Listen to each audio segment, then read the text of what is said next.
Hi friends, welcome to our channel life of Komla. ಇವತ್ತು ನಾನು first ವ್ಲಾಗ್ನ ಮಾಡ್ತಾಯಿದ್ದೀನಿ. ಎಲ್ಲಿವರೆಗೂ ರೀಚ್ ಆಗುತ್ತೋ ಇಲ್ವೋ ಗೊತ್ತಿಲ್ಲ. ನಾನು ಇವತ್ತು ಶನಿವಾರ ಸಾಯಂಕಾಲ ದೇವ್ರ ಪೂಜೆನ ಮಾಡಿದ್ದೀನಿ. ದೇವ್ರ ಪೂಜೆನ ಮಾಡಿಬಿಟ್ಟು ನೋಡಿ, ನಾನು ದೀಪನ ಯಾವ ಕಡೆ ಇಟ್ಟಿದ್ದೀನಿ. ಕರ್ನಾಟಕ ಸೈಡ್ ಆದರೆ ನಾವಿರೋದು ಹೈದ್ರಾಬಾದಲ್ಲಿ, ನನ್ನ ಮದುವೆ ಆಗಿರೋದು ಆಂಧ್ರ, ನಾವಿರೋದು ಹೈದ್ರಾಬಾದು. ನೋಡಿ ಯಾವ ರೀತಿ ಇಟ್ಟಿದ್ದೀನೋ, ದೇವ್ರ ದೀಪ ಆಗಿರ್ಬೋದು, ಬಾಳೆಹಣ್ಣಾಗಿರ್ಬೋದು, ಈ ಕಡೆ ಇದೇ ಇಡ್ತಾರೆ. ನಾನು ಫಸ್ಟು ಮದುವೆ ಆಗಿದ್ದು ಹೊಸದ್ರಲ್ಲಿ ನಮ್ಮ ಮಾಡೋ ಪದ್ಧತಿಗಳನ್ನೇ ಮಾಡ್ತಿದ್ದೆ, ಬಟ್ ಇವಾಗ ಈ ರೀತಿಯೇ ಮಾಡ್ತೀನಿ.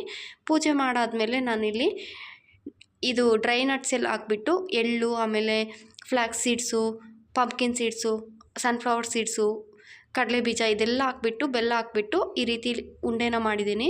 ಚೆನ್ನಾಗಿರುತ್ತೆ, ಎಕ್ಸಲೆಂಟಾಗಿರುತ್ತೆ, ಆರೋಗ್ಯಕ್ಕೆ ಕೂಡ ತುಂಬ ಒಳ್ಳೆಯದು. ರಾತ್ರಿ ಊಟಕ್ಕೆ ಇವತ್ತು ಕೊತ್ತಂಬರಿ ಚಟ್ನಿ ಮಾಡೋಣ ಅಂತ ಮುಂಚೆನೇ ಹಸಿಮೆಣ್ಸಿನ್ಕಾಯಿನ ತೊಳೆದು ಕೊತ್ತಂಬರಿನ ತೊಳೆದಿಟ್ಬಿಟ್ಟಿದ್ದೀನಿ. ಆಮೇಲೆ ಆವಾಗವಾಗ ತೊಳೆದ್ರೆ ನೀರಲ್ಲಿ ಒಗ್ಗರಣೆಗೆ ಹಾಕಿದಾಗ ಅದೆಲ್ಲ ಮೇಲೆ ಎಗರುತ್ತಲ್ವ, ಫಸ್ಟೇ ಮಾಡ್ಕೊಳ್ಳೋದು ನನಗಿಷ್ಟ. ಏನೇ ಒಂದು ಕೆಲಸ ಆಗಲಿ ಬಿಡಿ, ಪ್ಲ್ಯಾನಿಂಗಾಗಿ.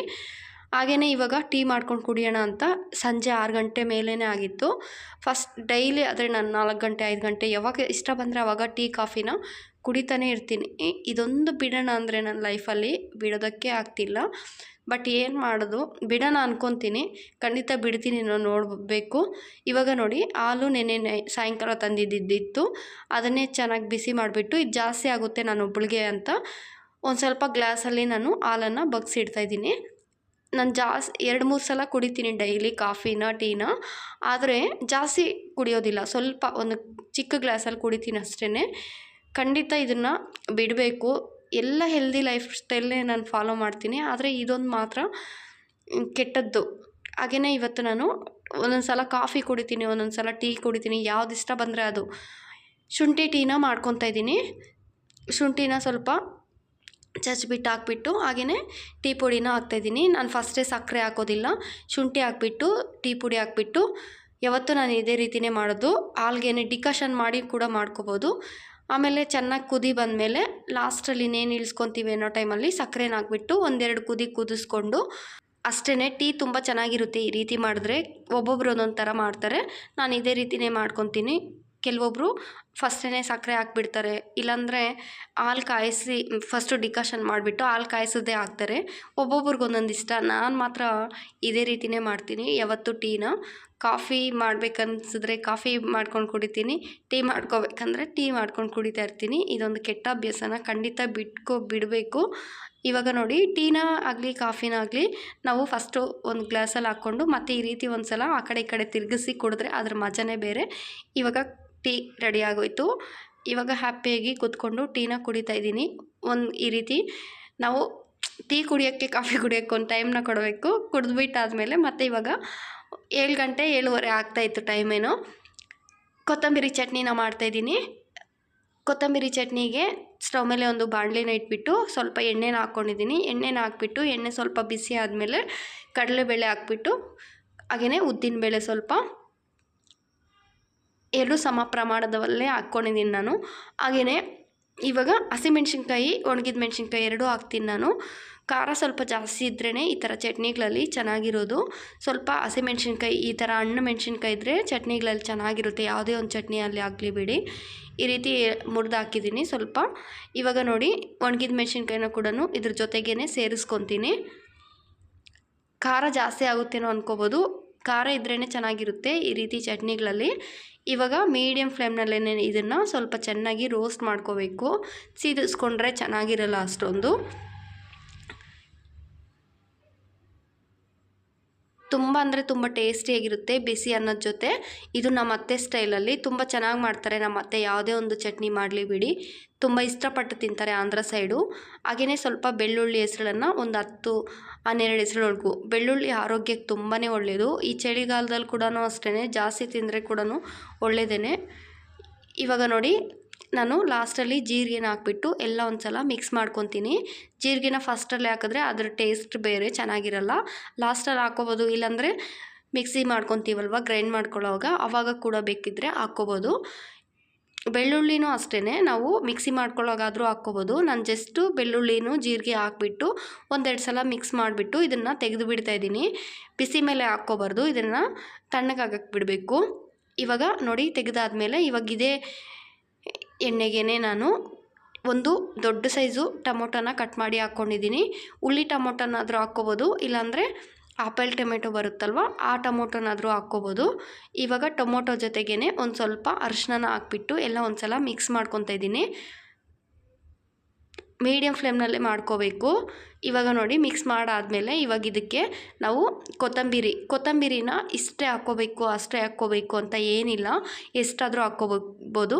ಚಳಿಗಾಲದಲ್ಲಿ ತುಂಬ ಕಡಿಮೆ ರೇಟ್ ಅಲ್ವಾ, ಕೊತ್ತಂಬರಿ ರೇಟ್ ಅಂತ ತುಂಬ ಕಡಿಮೆ ಇರುತ್ತೆ. ನಾಟಿ ಕೊತ್ತಂಬರಿ ಅಲ್ಲ, ಫಾರಮ್ ಕೊತ್ತಂಬರಿ ಇದು. ನಾಟಿ ಕೊತ್ತಂಬರಿಯಲ್ಲಿ ಮಾಡಿದ್ರೆ ಕಹಿ ಬರುತ್ತೆ. ಫಾರಮ್ ಕೊತ್ತಂಬರಿ ಇದ್ದರೆ ಒಂದು ಸಲ ಈ ರೀತಿ ಟ್ರೈ ಮಾಡಿ ನೋಡಿ, ತುಂಬಾ ಚೆನ್ನಾಗಿರುತ್ತೆ ಕೊತ್ತಂಬರಿ ಚಟ್ನಿ. ಈ ರೀತಿ ಕೊತ್ತಂಬರಿನ ಹಾಕ್ಕೊಂಡಾದ್ಮೇಲೆ ನಾವು ಒಂದು ಸಲ ಈ ರೀತಿ ಚೆನ್ನಾಗಿ ಮಿಕ್ಸ್ ಮಾಡ್ಕೋಬೇಕು. ಮೀಡಿಯಮ್ ಫ್ಲೇಮ್ನಲ್ಲೇ ಚೆನ್ನಾಗಿ ಇದನ್ನು ಬಾಡಿಸ್ಕೋಬೇಕು. ಐ ಫ್ಲೇಮನ್ನಾದರೂ ಇಟ್ಕೊಂಡ್ರೆ ಅದು ಅಷ್ಟೊಂದು ಚೆನ್ನಾಗಿರಲ್ಲ, ಟೇಸ್ಟು ಅಷ್ಟೇ ಚೆನ್ನಾಗಿ ಫ್ರೈ ಆಗೋದು ಕೂಡ ಇಲ್ಲ. ಮೀಡಿಯಮ್ ಫ್ಲೇಮಲ್ಲೇ ನಾವು ಬಾಡಿಸ್ಕೋಬೇಕಾಗುತ್ತೆ. ಇವಾಗ ನೋಡಿ ಇದು ಚೆನ್ನಾಗಿ ಫ್ರೈ ಆಗಿದೆ ಅಲ್ವಾ, ಲಾಸ್ಟಲ್ಲಿ ನಾನು ಸ್ವಲ್ಪ ಹುಣಸೆಹಣ್ಣು ಹಾಕ್ಕೊತಾ ಇದ್ದೀನಿ. ಹುಣಸೆಹಣ್ಣ ತೊಳೆದ್ಬಿಟ್ಟು ಹಾಕ್ಕೋಬೇಕು. ಯಾವುದೇ ಒಂದು ರೆಸಿಪಿ ಮಾಡಬೇಕಾದ್ರೂ ಅಷ್ಟೇ ಹುಣಸೆಹಣ್ಣ ಬಳಸುವಾಗ ತೊಳೆದು ಹಾಕ್ಕೊಳ್ಳೋದು ಬೆಸ್ಟು. ಹುಣಸೆಹಣ್ಣನ್ನು ಹಾಕ್ಬಿಟ್ಟು ಎಲ್ಲ ಒಂದು ಸಲ ಮಿಕ್ಸ್ ಮಾಡಿಬಿಟ್ಟು ಇವಾಗ ನೋಡಿ ಇದು ಚೆನ್ನಾಗಿ ಫ್ರೈ ಆಗಿದೆ. ಇಷ್ಟು ಮಾತ್ರ ಫ್ರೈ ಆದರೆ ಸಾಕು. ಇದನ್ನು ಸ್ಟವ್ ಆಫ್ ಮಾಡಿಬಿಟ್ಟು ಕಂಪ್ಲೀಟಾಗಿ ತಣ್ಣಗಾಗಕ್ಕೆ ಬಿಡಬೇಕು. ಬಿಸಿ ಮೇಲೆ ಮಿಕ್ಸಿಗೆ ಹಾಕ್ಕೋಬಾರ್ದು. ಇವಾಗ ಇದು ತಣ್ಣಗಾಗೋಷ್ಟರಲ್ಲೇ ನೋಡಿ ಸ್ಟವ್ನ ಅವತಾರ ನೋಡಿ. ನನಗೇನೋ ಗೊತ್ತಾ, ದಿನಕ್ಕೊಂದು 10 ಸಲನಾದರೂ ಈ ಥರ ಒರೆಸ್ತಾನೇ ಇರ್ತೀನಿ. ಇದು ಒಂದು ರೋಗನೇನೋ ನಿಜವಾಗ್ಲೂ. ಈ ಥರ ಒರೆಸ್ಬಾರ್ದಂತೆ. ಆದರೂ ಏನು ಮಾಡೋದು, ನನಗೆ ಇರಿಟೇಟ್ ಆಗಿಬಿಡುತ್ತೆ ಮೈಂಡೆಲ್ಲ. ನೀಟಾಗಿ ಕ್ಲೀನಾಗಿದ್ರೇ ಅಡುಗೆ ಮಾಡೋಕ್ಕೆ ಇಂಟ್ರೆಸ್ಟ್ ಇರೋದು. ಇವಾಗ ಕ್ಲೀನ್ ಮಾಡ್ಕೊಂಡಾದ್ಮೇಲೆ ಇವಾಗ ತಣ್ಣಗಾದ್ಮೇಲೆ ಇವಾಗ ಫಸ್ಟು ನಾವು ಇದನ್ನು ಒಣಗಿದ ಮೆಣಸಿನ್ಕಾಯಿ ಹಾಗೆಯೇ ಇವೆಲ್ಲ ಕಾಳುಗಳೆಲ್ಲ ಒಂದು ಸಲ ಮಿಕ್ಸಿ ಜಾರಲ್ಲಿ ಹಾಕಿ ಗ್ರೈಂಡ್ ಮಾಡ್ಕೋಬೇಕು. ಫಸ್ಟೇ ಕೊತ್ತಂಬರಿನ ಟೊಮೊಟೊನ ಇದನ್ನೆಲ್ಲ ಹಾಕ್ಬಾರ್ದು. ಈ ರೀತಿ ಒಂದು ಸಲ ಗ್ರೈಂಡ್ ಮಾಡ್ಕೊಂಡಾದ್ಮೇಲೆ ಮತ್ತೆ ಇದಕ್ಕೆ ನಾವು ಕೊತ್ತಂಬರಿ ಟೊಮೊಟೊನ ಹಾಕ್ಕೋಬೇಕು. ಬಿಸಿ ಮಾತ್ರ ಯಾವುದೇ ಕಾರಣಕ್ಕೂ ಹಾಕ್ಕೋಬಾರ್ದು. ಇವಾಗ ಇದಕ್ಕೇ ಉಪ್ಪಾಗಲಿ ಸಾಲ್ಟ್ ಆಗಲಿ ನಮ್ಗೆ ಎಷ್ಟು ಬೇಕೋ ರುಚಿಗೆ ನೋಡಿಕೊಂಡು ಹಾಕ್ಕೋಬೇಕು. ನೀರನ್ನು ಹಾಕ್ಕೊಳ್ದೇ ಇದ್ದರೆ ನಮಗೆ ಇದು ಒಂದು 2-3 ದಿನ ಒಂದು ವಾರದವರೆಗೂ ಹಾಗೆ ಇಟ್ಕೊಂಡು ತಿನ್ಬೋದು. ನೀರು ಹಾಕಿದ್ರೆ ಇರೋದಿಲ್ಲ. ನೀರಿನ ಅವಶ್ಯಕತೆ ಕೂಡ ಏನೂ ಇರೋದಿಲ್ಲ. ಟೊಮೊಟೊ ಇರುತ್ತೆ, ಕೊತ್ತಂಬರಿ ಎಲ್ಲ ಕೂಡ ಸ್ವಲ್ಪ ನೀರಿನ ಅಂಶನೇ ಇರುತ್ತಲ್ವ. ಇವಾಗ ಇದಕ್ಕೆ ಒಗ್ಗರಣೆ ಮಾಡ್ಕೋಬೋದು, ಇಲ್ಲಾಂದರೆ ಹಾಗೆ ಕೂಡ ತಿನ್ಬೋದು. ಒಗ್ಗರಣೆ ಮಾಡಿಕೊಂಡ್ರೆ ನಾವು ಒಂದು 4-5 ದಿನ ಒಂದು ವಾರದವರೆಗೂ ಇಟ್ಕೊಂಡ್ರು ಏನು ಹಾಳಾಗೋದಿಲ್ಲ, ಚೆನ್ನಾಗಿರುತ್ತೆ ಟೇಸ್ಟ್ ಕೂಡ. ಹಸಿಮೆಣ್ಸಿನ್ಕಾಯಿ ಒಣಗಿದ ಮೆಣ್ಸಿನ್ಕಾಯಿ ಎಲ್ಲ ಜಾಸ್ತಿ ಹಾಕಿದ್ವಲ್ಲ, ಸ್ವಲ್ಪ ಖಾರ ಇದ್ದರೂ ಕೂಡ ಖಾರನ ಬ್ಯಾಲೆನ್ಸ್ ಮಾಡುತ್ತೆ ಒಗ್ಗರಣೆ ಮಾಡಿಕೊಂಡ್ರೆ. ಒಗ್ಗರಣೆಗೆ ಸ್ವಲ್ಪ ಎಣ್ಣೆನ ಹಾಕ್ಕೊಂಡು ಸಾಸಿವೆ ಹಾಕ್ಕೊಂಡು ಇನ್ನೇನು ಬೇಡ, ಇದಕ್ಕೆ ಕಡಲೆಬೇಳೆ ಉದ್ದಿನಬೇಳೆ ಇದೆಲ್ಲ ಹಾಕಿದ್ರೆ ಮೆತ್ತಕ್ಕಾಗ್ಬಿಡುತ್ತೆ. ಚಟ್ನಿಯಲ್ಲಿ ಚೆನ್ನಾಗಿರಲ್ಲ ಟೇಸ್ಟು. ಸುಮ್ಮನೆ ಹಾಕೋದು ವೇಸ್ಟ್ ಆಗುತ್ತೆ. ಜಸ್ಟ್ ಶಾಸ್ತ್ರಕ್ಕೆ 2 ಹೆಸರು ಬೆಳ್ಳುಳ್ಳಿನ ಜಜ್ಬಿಟ್ಟು ಹಾಕ್ಕೊಂಡು ಒಂದೇ ಒಂದು ಒಣಗಿದ ಮೆಣಸಿನ್ಕಾಯಿ, ಇನ್ನೇನು ಬೇಡ. ಇದಕ್ಕೆ ಕರಿಬೇವು ಒಂದು ಸ್ವಲ್ಪ ಜಾಸ್ತಿನೇ ಹಾಕ್ಕೊಂಡ್ರೆ ಒಳ್ಳೆಯದು, ಆರೋಗ್ಯಕ್ಕೆ ಕೂಡ ಒಳ್ಳೆಯದಲ್ವ. ಇಷ್ಟನ್ನು ಹಾಕ್ಬಿಟ್ಟು ಬೇಕಿದ್ದರೆ ಇಂಗನ್ನು ಹಾಕ್ಕೋಬೋದು.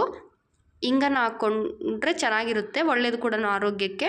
ಇವಾಗ ನೋಡಿ ನಾವು ಗ್ರೈಂಡ್ ಮಾಡ್ಕೊಂಡಿದ್ವಲ್ಲ ಕೊತ್ತಂಬರಿ ಚಟ್ನಿನ ಹಾಕ್ಕೊಂಡು 1 ನಿಮಿಷ ಅಥವಾ 2 ನಿಮಿಷ ಫ್ರೈ ಮಾಡಿಕೊಂಡ್ರೆ ಸಾಕು. ಜಾಸ್ತಿ ಕೂಡ ಏನು ಅವಶ್ಯಕತೆ ಇಲ್ಲ. ಈ ರೀತಿ ಹಾಕ್ಕೊಂಡಾದ್ಮೇಲೆ ಚೆನ್ನಾಗಿ ಫ್ರೈ ಮಾಡಿಕೊಂಡ್ರೆ ನಮಗೆ ಕೊತ್ತಂಬರಿ ಚಟ್ನಿ ಕೂಡ ರೆಡಿ ಆಗಿಬಿಡುತ್ತೆ. ನಿಮಗೆ ಈ ವ್ಲಾಗು ಯಾವ ರೀತಿ ಅನ್ನಿಸ್ತು? ಫಸ್ಟು ವ್ಲಾಗು ಏನು ಹೇಳಬೇಕು, ಯಾವ ರೀತಿ ಹೇಳಬೇಕು ಅಂತ ಕೂಡ ನನಗೆ ಗೊತ್ತಿಲ್ಲ. ನನ್ನ ಲೈಫ್ ಸ್ಟೈಲು ಹೀಗೆ ಇರುತ್ತೆ. ನಿಮ್ಗೆ ಇಷ್ಟ ಆಗಿದರೆ ಖಂಡಿತ ಸಬ್ಸ್ಕ್ರೈಬ್ ಮಾಡ್ಕೊಳ್ಳಿ. ಒಳ್ಳೆ ಕಂಟೆಂಟ್ ವೀಡಿಯೋಸ್ನ ಮಾಡ್ತೀನಿ. ಈ ವಿಡಿಯೋ ಎಲ್ಲಿವರೆಗೂ ರೀಚ್ ಆಗುತ್ತೋ ಇಲ್ವೋ ಅಂತಲೂ ಗೊತ್ತಿಲ್ಲ. ಕಷ್ಟಪಟ್ಟು ಇಷ್ಟಪಟ್ಟು ಪ್ರೀತಿಯಿಂದ ಮಾಡಿದ್ದೀನಿ. ಬಟ್ ಎಲ್ಲಿವರೆಗೂ ಹೋಗುತ್ತೋ ಅಂತ ಕೂಡ ಗೊತ್ತಿಲ್ಲ. ನಿಮ್ಮವರೆಗೂ ಬಂದರೆ ಖಂಡಿತ ಸಬ್ಸ್ಕ್ರೈಬ್ ಮಾಡಿಕೊಂಡ್ರೆ ನನ್ನ ಚಾನಲಲ್ಲಿ ನೀವು ಒಳ್ಳೆ ವೀಡಿಯೋಸ್ನ, ಫುಡ್ ವೀಡಿಯೋಸ್ನ ಕೂಡ ನೋಡ್ತೀರಾ.